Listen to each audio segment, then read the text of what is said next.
Last Friday, the stock market took a hit. Nike and Google dropped 4% and the S&P fell 0.9%. However, I believe this was an overreaction, and today I'll explain why this dip could be a great buying opportunity, especially for Nike.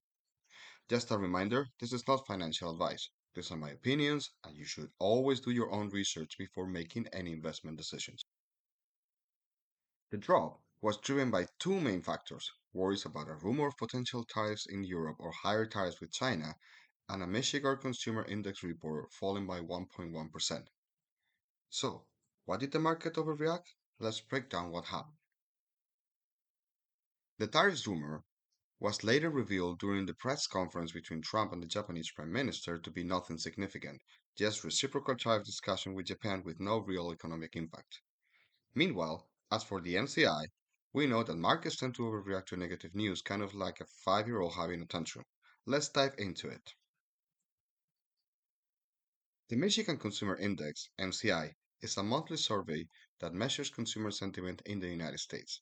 It tracks how consumers feel about the economy, their personal finances, and their general outlook for the future. The index is based on a sample of consumers across the country, asking them questions about their economic expectations and their personal finance situation. Why is it important? Well, consumer sentiments play a big role in how the economy performs. If consumers feel optimistic, they're more likely to spend money, which drives economic growth. But if they're feeling pessimistic, they might pull back on spending, which can hurt the economy. So, the MCI is often used as a gauge of future economic performance and can influence investor behavior and market trends. Now, here's something important. The MCI does not necessarily give us an accurate forecast of how the economy will perform. Instead, it reflects the perception of the respondents about the state of the economy and their expectations for the future. What's also crucial to understand is that this survey overrepresents certain demographics, particularly those from urban areas and the upper middle class.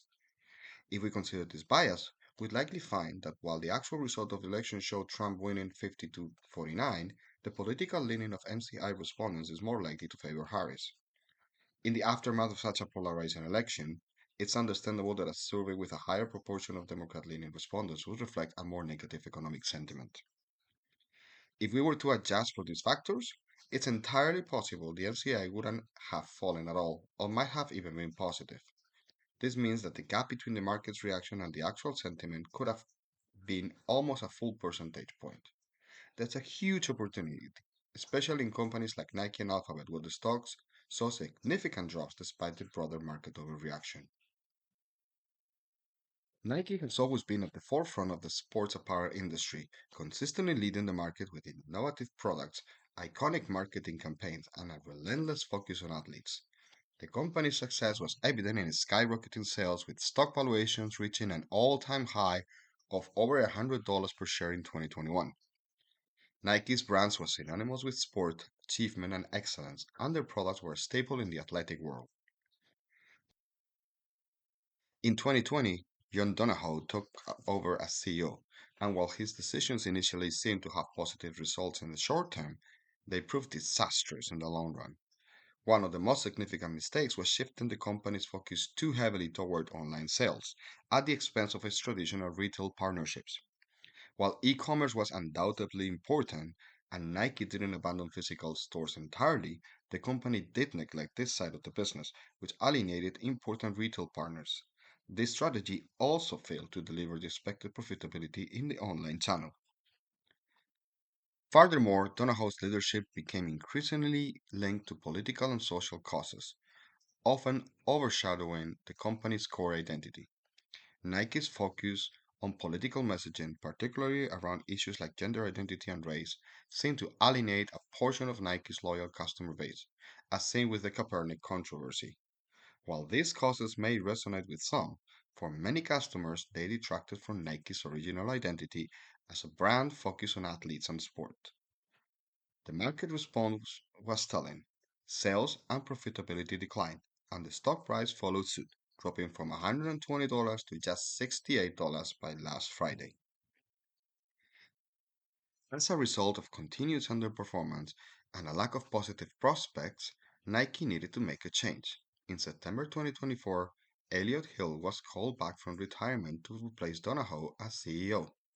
Hill's long tenure at Nike, where he held key positions, makes him uniquely qualified to rebuild the company's relationship with retailers, something that had been damaged under the previous leadership. Furthermore, Hill's apolitical stance and deep knowledge of the company, having joined as an intern in 1988, are essential in restoring Nike's original identity. This allows him to refocus the brand on what truly matters: athletes, sports, and performance, while leaving political issues aside and realigning with the core values that make Nike a global leader. So, why do I think Nike is currently undervalued? Well, I've been through a few turnaround processes myself, and here's what I've learned. When a company is struggling, executives often give overly optimistic forecasts.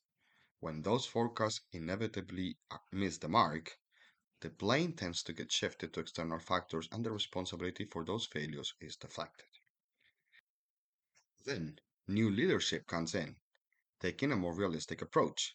The first thing you'll see is an updated forecast that reflects the true negative trend the company is facing. That's exactly what happened with Nike's most recent earnings call, where Hill presented a more grounded forecast based on the company's current situation, which naturally wasn't great. But here's the kicker: the initial forecast from new leadership won't account for the changes they've already started implemented.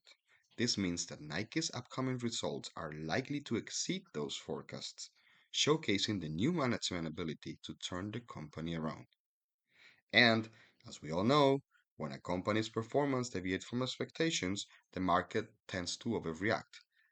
This will create a window of opportunity for savvy investors to take advantage of mispriced stocks.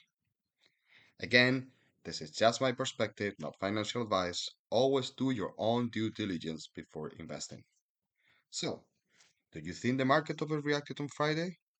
And more importantly, did you see this as a buying opportunity for Nike?